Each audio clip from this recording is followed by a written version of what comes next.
Assalamualaikum warahmatullahi wabarakatuh. Ashamaar kafuuni akkam jirtan dhaggeeffattoonni YouTube channel Amin Media hundi keessanuu bakkuma jirtanitti nageenyi kan koo isanaara qabachaa har'as video haarawaan walitti deebinee jirra. Video har'aa keessatti kan isinitti agarsiisu warroonni zayin itti fayyadamtan akkaataa ittiin shabakaa bilaashaa haalaan saffisaan isiniif hojjetu akkaataa ittiin argachuu dandeessanidha kan isinitti agarsiisu. Warroonni zayin itti fayyadamtan aappii kanatti fayyadamuudhaan shabakaa bilaashaa saffisaan isiniif hojjetu akka gaariitti argachuu dandeessanii. Shabakaan bilaashaa kun zoomii irratti illee wantoota liivii irratti illee akka ajaa'ibaatti isiniif hojjeta. Aappii kana eessa argachuu kan dandeessanii fi akkamitti itti fayyadamuu akka dandeessan steppiidhaan isinitti agarsiisa. Hanga dhumaatti sirriitti yoo na hordoftan shabakaa bilaashaa kana akkaataa ittiin argachuu dandeessan isinitti agarsiisa. Ani mo'eedha channel kan koo Soofuma Raapirraa. Warroonni yeroo jalqabaatiif gara YouTube channel kanaatti dhuftan subscribe gochuudhaan gara maatiiwwan keenyatti dabalamaadha. Akkanumallee mallattoo notification all irra godhaadha. Yeroo hunda video haarawaa yeroo gallakkisoo akka isin dhaqqabuuf maatiiwwan channelichaa video kana like share gochuudhaan eegalaadha. Amma gara barnoota keenyaatti ceena.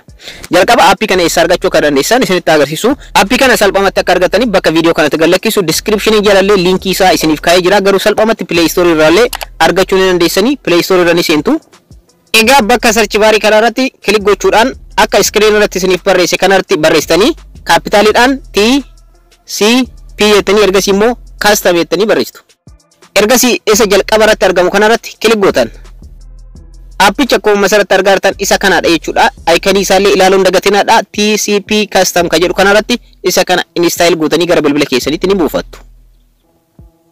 Egaa aappicha erga buufattanii booda immoo open gootan. Ergasii wantoota kanneetu isinii dhufa XX gootan al 3 jechuudha. Walitti aansitanii XX gootan al 3.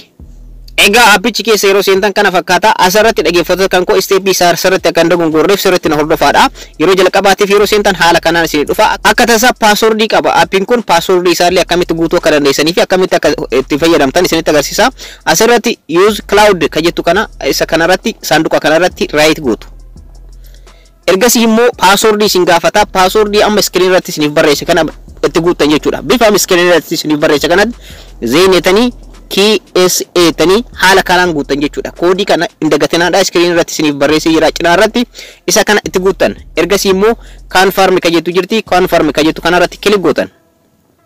Egaa akkuma irratti argartan zayin freedha. Isa free ta'eedha. Ergasii immoo okay tan. Ergasii asirra dhuftanii connect ka jettu jirti. Connect ka jettu kana click gochuudhaan connect qofa godhan. Koodii kana ergatti galchitanii booda connect qofa gochuudha isin gaafata. Password kana yookaan koodii kana immoo indagatinaadha. Cinaa screen kanatti isiniif barreessee jira. Ergasii connect gootanii itti fayyadamuu ni eegaltu jechuudha. Ergasii okay tu. Akkuma asirratti argartan connect gochuu irratti argama. Ergasii okay tanii akkuma asirratti argartan dabalataan saatii dabalataa argachuu barbaadan immoo video kana yeroo akka haala kanaan isin dhufa. Isa kana watch video ka jedhu kana tuquudhaan beeksisa adda addaa ilaaluudhaan saatii itti dabalachuu ni dandeessan jechuudha. Ergasii saatii dabalataa ni deemtu watch video ka jedhu kana click gootan beeksisa isin dhufa. Beeksisa sekondii 10 15 20 25 akkas jecha beeksisa isiniif fida jechuudha. Watch video ka jedhu kana click gochuudhaan beeksisa ilaaluudhaan saatii akka isiniif dabalu gochuu dandeessanii. Ergasii warroonni yoon barbaanne immoo asirratti X gootan.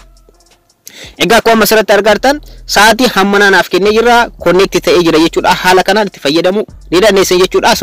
Asirratti akkuma argartan mallattoon aappii kanaallee asirratti bahee jira. So shabakaa bilaashaa kana haala kanaan itti fayyadamuu ni dandeessanii. Aappii kana warroonni zayin itti fayyadamtan akka gaariitti isiniif hojjeta itti fayyadamaa isiniin jechuu barbaada. Linkii aappii kanaallee bakka video kanatti galakkisu description jala isiniif kaa'a. Achirraa salphamatti buufachuu ni dandeessan. Warroonni YouTube channel kanaaf haaraa taatan subscribe godhaa. Akkanumallee mallattoo bilbila all irra gochuun dagatinaadha. Video kana like gochuun dagatinaadha. Yeroo biraa video biraatti walitti deebina. Horaa bulaa.